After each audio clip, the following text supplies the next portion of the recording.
বেশি রাখা পাল্লা দিচ্ছি, যদি আবার একজন একটু কম পড়ে যায় অমনি আর একটা দিয়ে গুঁতে মারবেন, মাথা দিয়ে গুঁতে মারবেন। একটা পান বানায় আসছি না,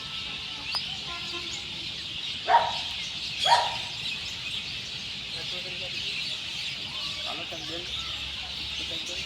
এই যে বাচ্চাগুলো, এটার বয়স 3 মাস, এটার বয়স হলো 5 মাস, আর এটা হলো বড় গুলো। আর ওই যে আর একটা এটা বাচ্চা হবে মাস 1.5 মাসের ভিতরে এটা বাচ্চা হবে। পাখি আছে অনেক কিছু আছে সেই জায়গায়। ভালো থাকবেন, খোদা হাফেজ।